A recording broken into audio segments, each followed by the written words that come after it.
नमस्कार दोस्तों, स्वागत है आपका एक बार फिर से मेरे यूट्यूब चैनल पर। दोस्तों, आज के इस वीडियो में आपके लिए वर्णमाला से संबंधित महत्वपूर्ण प्रश्न है और यह भाग 2 है। इससे पहले भाग फर्स्ट में मैंने 50 क्वेश्चन करवाए थे, ये उसके आगे का पार्ट है। तो चलिए दोस्तों शुरू करते हैं हमारा आज का पहला प्रश्न से।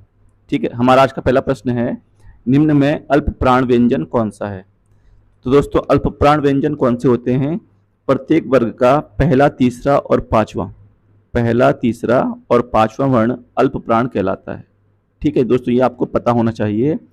प्रत्येक वर्ग का पहला, तीसरा, पांचवा वर्ण अल्प प्राण और दूसरा और चौथा वर्ण महाप्राण कहलाता है।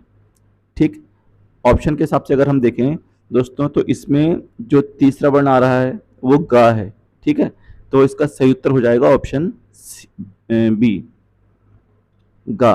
ठीक, आप देखिए इसमें ये जो है गा, ठीक है, का, ख, ग, घ, अइया। ठीक, तो गा जो है वो तीसरे नंबर पर आता है इसमें। ठीक है, ये पहला वर्ग का पहला वर्ण, ये दूसरा, चौथा और ये पांचवा। ठीक है, तो इसमें जो दोस्तों जो अल्प प्राण होगा वो गा होगा। ऑप्शन बी इसका सही उत्तर हो जाएगा। दोस्तों ये प्रश्न ग्राम विकास अधिकारी 2018 के परीक्षा में आ चुका है, पहली शिफ्ट का प्रश्न है ये। चलिए अगला प्रश्न देखते हैं, निम्न में घोष वर्ण कौन सा है? तो दोस्तों घोष वर्ण कौन से होते हैं? प्रत्येक वर्ग का तीसरा, चौथा और पांचवा वर्ण और साथ में या, रा, ला, व, हा। ठीक है, ये सब जो होते हैं घोष या इनको हम सघोष भी बोलते हैं, ये कहलाते हैं। ठीक है, ऑप्शन के हिसाब से अगर मैं देखूं दोस्तों तो इसमें जा जो है वो सही उत्तर हो जाएगा, ऑप्शन ए। ठीक है, चलिए अगला प्रश्न देखते हैं, निम्न में ओष्ठ वर्ण कौन सा है? तो दोस्तों ओष्ठ वर्ण वो होते हैं जिनको बोलने में हमारे होंठ जो होते हैं वो गोल हो जाते हैं, गोलाकार हो जाते हैं, ऐसे वर्ण ओष्ठ वर्ण कहलाते हैं। ऑप्शन में दोस्तों अगर हम देखें उ, तो ये हमारा सही उत्तर हो जाएगा ऑप्शन डी,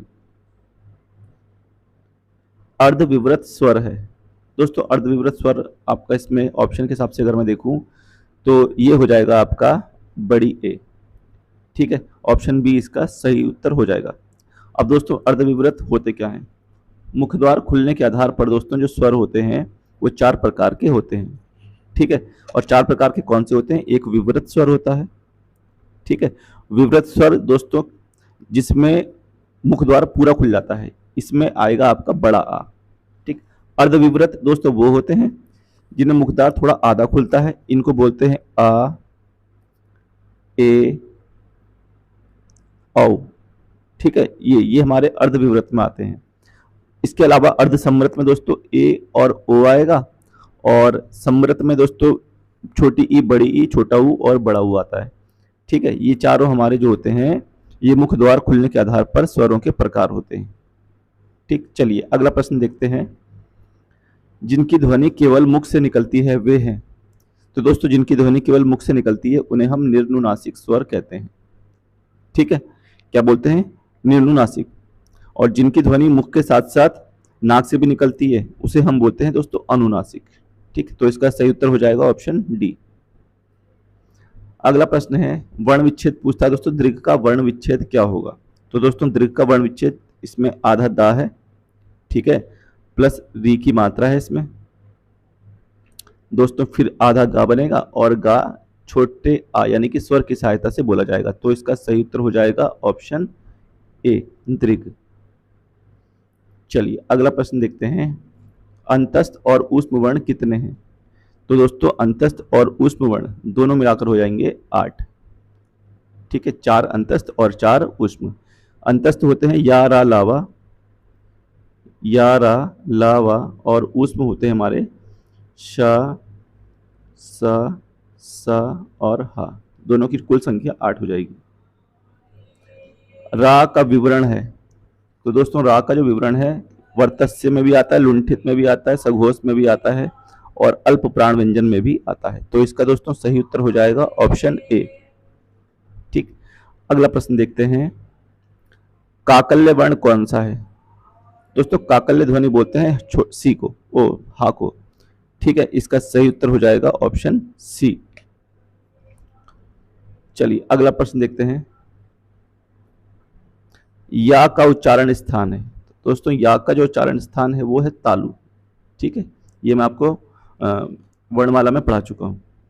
ठीक है, तालु से कौन कौन से बोले जाते हैं? तो छोटी ई, बड़ी ई, चा, छा, जा, झा, या और शा, ये सारे के सारे तालु से उच्चारित होते हैं। सभी महाप्राण वर्णों वाला वर्ण वर्ग है। तो दोस्तों सभी महाप्राण वर्णों वाला वर्ग हमको ऑप्शन के हिसाब से बताना है। तो दोस्तों ऑप्शन के हिसाब से अगर मैं देखें तो इसमें खा, छा और ठा होगा। ठीक है, और अल्प प्राण मैंने बताए थे दोस्तों आपको कौन से होते हैं, प्रत्येक वर्ग का दूसरा और चौथा, और साथ में ऊष्म व्यंजन भी हमारे महाप्राण में आते हैं। सभी स्पर्श व्यंजन कौन से वर्ग में हैं? तो दोस्तों जो स्पर्श व्यंजन होते हैं वो हमारे कौन से वर्ग में है, इसमें हमें बताना है। ठीक है, स्पर्श व्यंजन की संख्या 25 होती है। का वर्ग से लेकर के पा वर्ग तक ये पूरे होते हैं 25। ठीक है, तो इसमें दोस्तों का है, ठीक, रा इसमें नहीं आ पाएगा। ठीक है, तो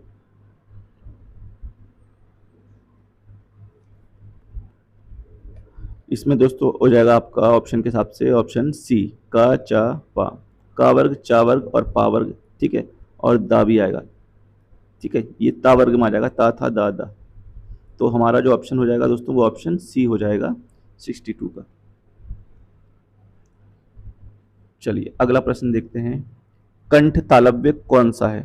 तो दोस्तों कंठ तालव्य इसमें है आपका ए और ऐ, जो कंठ और तालु से बोले जाते हैं। अगला प्रश्न देखते हैं, स्पर्श व्यंजन कंठ ध्वनि, अघोष और महाप्राण ध्वनि है। तो दोस्तों इसमें से बताना है कि ये सब कौन सी हैं। तो दोस्तों ये हैं आपके खा। ठीक है, ये कंठे भी है, स्पर्श भी है, अघोष भी है और महाप्राण में भी आती है। दंतोष्ठ ध्वनि कौन सी है? तो दोस्तों जो दंतोष्ठ ध्वनि है वो है हमारी वा। ठीक है, ऑप्शन ए इसका सही उत्तर है। अगला प्रश्न देखते हैं दोस्तों, जब एक ही ध्वनि का द्वित्व हो जाए तब वह क्या कहलाता है? तो दोस्तों जब एक ही ध्वनि का द्वित्व हो जाए तो वह युग्मक ध्वनियां कहलाती हैं। इसका सही उत्तर हो जाएगा ऑप्शन बी। अगला प्रश्न देखते हैं, निम्न में दीर्घ स्वर कौन सा है? तो दोस्तों इसमें से जो दीर्घ स्वर है वो है बड़ा आ। ठीक है, दीर्घ स्वर कौन से होते हैं? बड़ा आ, बड़ी ई और बड़ा ऊ, साथ में ए, ऐ, ओ और औ। ठीक है, जो बड़ा आ, बड़ी ई, बड़ा ऊ है ये मूल दीर्घ स्वर है, इनकी संख्या 3 है। चलिए अगला प्रश्न देखते हैं, निम्न में अंतस्थ व्यंजन कौन सा है? तो दोस्तों अंतस्थ व्यंजन आपको बताया था 4 होते हैं, यारा, लावा। ऑप्शन के हिसाब से ऑप्शन डी इसमें सही हो जाएगा। अगला प्रश्न देखते हैं, निम्न में महाप्राण व्यंजन कौन सा है? तो दोस्तों महाप्राण बताया था मैंने आपको, प्रत्येक वर्ग का दूसरा और चौथा। ठीक है, तो दूसरा चौथा अगर हम देखें तो इसमें हमारा कौन सा बैठेगा? भा वाला बैठेगा। ठीक है, पा, फा, बा, भा चौथे में आएगा, ये हमारा सी इसका सही उत्तर हो जाएगा। निम्न में अघोष वर्ण कौन सा है? तो दोस्तों अघोष वर्ण है आपका पा। सही उत्तर ऑप्शन ए होकर जाएगा इसमें। निम्न में कंठ वर्ग कौन सा है? कंठ वर्ग दोस्तों वो होते हैं जो कंठ से बोले जाते हैं। ठीक है, और इसमें हमारा क्या आएगा? छोटा आ। पा, फा, बा, भा, मा कौन से व्यंजन होते हैं? तो दोस्तों ये हमारे कौन से व्यंजन है? ओष्ठ व्यंजन है। इनको बोलने में दोनों होठ मिलाने पड़ते हैं, ये हमारे ओष्ठ व्यंजन कहलाते हैं। दो व्यंजन जब एक साथ मिलते हैं तो क्या कहलाते हैं? तो दोस्तों जब दो व्यंजन एक साथ मिलते हैं तो उन्हें हम संयुक्त व्यंजन कहते हैं। हिंदी वर्णमाला में दोस्तों ऐसे 4 हैं, छ, त्र, ज्ञ और या, श्रा, सॉरी, ये 4 हैं। ठीक है, ये मैंने आपको वर्णमाला वाले टॉपिक में पढ़ाया है कैसे कैसे बनते हैं। वर्ण तालिका के अनुसार ह्रस्व, दीर्घ और प्लुत क्या है? तो दोस्तों ये सब क्या है? स्वर हैं, ह्रस्व स्वर, दीर्घ स्वर और प्लुत स्वर। सघोष वर्ण कौन सा है? तो दोस्तों सघोष वर्ण है इसमें से बा। ऑप्शन सी इसका सही उत्तर हो जाएगा। ऊष्म व्यंजन कौन सा है? तो दोस्तों ऊष्म व्यंजन इसमें आपका है हा। 4 होते हैं, शा, सा, सा और हा। ठीक, हिंदी वर्णमाला में अंतस्थ व्यंजन कौन से हैं? तो दोस्तों अंतस्थ व्यंजन होते हैं यारा लावा। ऑप्शन बी इसका सही उत्तर हो जाएगा। हिंदी वर्णमाला में ऊष्म व्यंजन कौन से हैं? तो दोस्तों ऊष्म व्यंजन बताए थे मैंने आपको, श, स, स, हा। सही उत्तर ऑप्शन डी होगा इसका। हिंदी भाषा की कुल वर्ण लिपियां हैं, तो हिंदी भाषा में टोटल जो दोस्तों वर्ण लिपियां हैं वो 52 है। इसका सही उत्तर हो जाएगा ऑप्शन सी। ठीक। मध्य स्वर किसे कहते हैं? तो दोस्तों मध्य स्वर होता है छोटे आ को हम मध्य स्वर कहते हैं। ऑप्शन डी इसका सही उत्तर हो जाएगा। निम्न में कंठ वर्ण है। दोस्तों कंठ वर्ण हमें ऑप्शन के हिसाब से बताने हैं। इसमें कंठ वर्ण है छोटा आ, हा और जितने भी विसर्ग आते हैं ये कंठ से बोले जाते हैं। ऑप्शन बी इसका सही उत्तर होगा। र प्लस मा का रूप है। दोस्तों इसमें रा आधा है और मा जो है वो पूरा होता है। ठीक है, तो ऐसे जो मात्राएं होती है रा की वो ऊपर की तरफ लगती है। ठीक है, इसमें हम बोलते हैं ये, इसको रा का हेफ रूप बोलते हैं, रेफ रूप। ठीक है, ये ऐसे लिखा जाएगा। प्रा में पूर्ण वर्ण है। दोस्तों प्रा में जो पूर्ण वर्ण है वो आपका रा है और यहां पर पा आधा है, तो इसका सही उत्तर हो जाएगा ऑप्शन बी। उद्यान का शुद्ध वर्ण विच्छेद है। दोस्तों उद्यान का शुद्ध वर्ण विच्छेद आपको बताना है इसमें। ठीक है दोस्तों, तो देख लेते हैं उद्यान में। दोस्तों सबसे पहले तो ऊ आएगा। ठीक है, ऊ के बाद इसमें दा आधा है। ठीक है, या जो है वो बड़े आ के साथ मिलकर बनेगा, उद्या हो जाएगा। फिर धन इसमें ना जोड़ देंगे, अब ना अधूरा है तो ये आ के साथ मिलकर के पूरा होगा। ये हमारा ऑप्शन सी में आ रहा है, तो इसका सही उत्तर ऑप्शन सी हो जाएगा। निम्न में से कौन सा व्यंजन स्पर्श संघर्षी है? तो दोस्तों स्पर्श संघर्षी जो है इसमें से वो है आपका जा। कौन सा है दोस्तों? जा। ठीक है, ये स्पर्श संघर्षी कहलाते हैं। अगला है दोस्तों हमारा प्रश्न, एक के उच्चारण स्थान का नाम है। दोस्तों बड़ी एक के उच्चारण स्थान का नाम पूछा है, तो इसका नाम हो जाएगा कंठ तालव्य। ये कंठ और तालु दोनों से बोले जाते हैं। शा का उच्चारण स्थान है। शा का उच्चारण स्थान दोस्तों पूछा है, ये होता है तालु से। ऑप्शन बी सही उत्तर हो जाएगा। कौन सी ध्वनि महाप्राण नहीं है? दोस्तों नहीं वाला है पूछा है इसमें। ठीक है, तो खा महाप्राण है, घ है, झ है। जो जा है ये महाप्राण नहीं है, ये हमारी अल्प प्राण में आएगी। ठीक है, और अल्प प्राण मैंने बताया था पहला, तीसरा और पांचवा वर्ण होता है, और साथ में इसमें यारा लावा भी आते हैं। महाप्राण दूसरा और चौथा, और शा सा सा हा आते हैं इसमें। ठीक, भाषा विज्ञान की दृष्टि से ऊ किस प्रकार का स्वर है? तो दोस्तों ऊ जो है वो पश्च समृद्ध स्वर है हमारा। ऑप्शन डी इसका सही उत्तर हो जाएगा। यानी कि जिन स्वरों के उच्चारण में जीभ का पिछला भाग कार्य करता है उसे हम पश्च स्वर कहते हैं। अघोष वर्ण कौन सा है? तो दोस्तों जो अघोष वर्ण है ऑप्शन के हिसाब से वो हमारा सा है। ऑप्शन डी इसका सही उत्तर हो जाएगा। वा का उच्चारण स्थान है, दोस्तों पीछे भी आया था ये, इसका उच्चारण स्थान है दंतोष्ठ। हिंदी शब्दकोश में छा का क्रम किस वर्ण के बाद आता है? दोस्तों छा जो है वो संयुक्त वर्ण है, और ये जो है ये का प्लस सा कोण वाले सा से मिलकर बनता है, तो यह हिंदी में छा के बाद आएगा, सॉरी का के बाद आएगा। ठीक है, तो इसका सही उत्तर हो जाएगा ऑप्शन ए।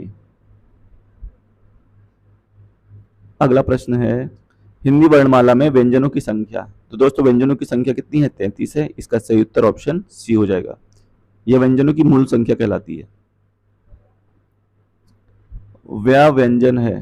दोस्तों वह जो व्यंजन है वह कैसा है? अंतस्थ है। या रा ला वा। कौन ऊष्म व्यंजन नहीं है? तो शा है, सा है, सा है, गा हमारा ऊष्म व्यंजन नहीं है। इसका सही उत्तर ऑप्शन ए हो जाए, सी हो जाएगा। संयुक्त व्यंजन ज्ञा बनता है। दोस्तों ज्ञा जो बनता है वो बनता है ज और य, अइया के साथ मिलकर। तो इसका सही उत्तर हो जाएगा ऑप्शन बी। अगला प्रश्न है, निम्नलिखित में कौन स्वर नहीं है? तो दोस्तों अइया जो है, जो यहाँ जो है, ये हमारा स्वर नहीं है, बाकी छोटा अ, छोटा ऊ और ए हमारे स्वर हैं। ठीक है। अगला प्रश्न है, इनमें से कौन संयुक्त व्यंजन नहीं है? तो छ संयुक्त व्यंजन है, त्र है, ज्ञ है, फ संयुक्त व्यंजन नहीं है। सही उत्तर ऑप्शन डी हो जाएगा। निम्न में से कौन सा व्यंजन संघर्षी है? तो दोस्तों संघर्षी व्यंजन कौन सा है वो भी हमको बताना है ऑप्शन के हिसाब से। तो ऑप्शन में हम देखें तो ह हमारा स्पर्श व्यंजन संघर्षी है, संघर्षी व्यंजन कहलाता है। ठीक है। अगला प्रश्न है, किस वर्ण का उच्चारण स्थान कंठ तालु है? तो दोस्तों कंठ तालु ए, ऑप्शन बी इसका सही उत्तर हो जाएगा। निम्नलिखित में से कौन ट वर्ग में नहीं है? तो दोस्तों ट वर्ग में कौन आएगा? ठ, ड, ढ, ण। ठीक है। ढ आ रहा है, अण आ रहा है, ठ आ रहा है, तो ध नहीं आ रहा है, तो इसका मतलब ऑप्शन सी हमारा सही उत्तर हो जाएगा। अगला प्रश्न है, निम्नलिखित में से कौन सा संयुक्त स्वर है? तो दोस्तों संयुक्त स्वर इसमें हमें देखने हैं, ये हैं हमारे ए, ऐ, ओ, औ। ठीक, ऑप्शन डी इसका सही उत्तर है। निम्न में से महाप्राण व्यंजन है? दोस्तों महाप्राण व्यंजन इसमें से है हमारा ऑप्शन सी, घ। प्रत्येक वर्ग का दूसरा और चौथा वर्ण महाप्राण कहलाता है। निम्न में कौन सा व्यंजन पार्श्विक है? पार्श्विक व्यंजन दोस्तों हमारा है ला। ठीक है, इसका सही उत्तर ऑप्शन बी हो जाएगा। निम्न में कौन सा वर्ण घोष है? तो दोस्तों घोष वर्ण हमको इसमें बताना है कौन सा होगा, तो ये होगा हमारा सी, ओ डी, गा।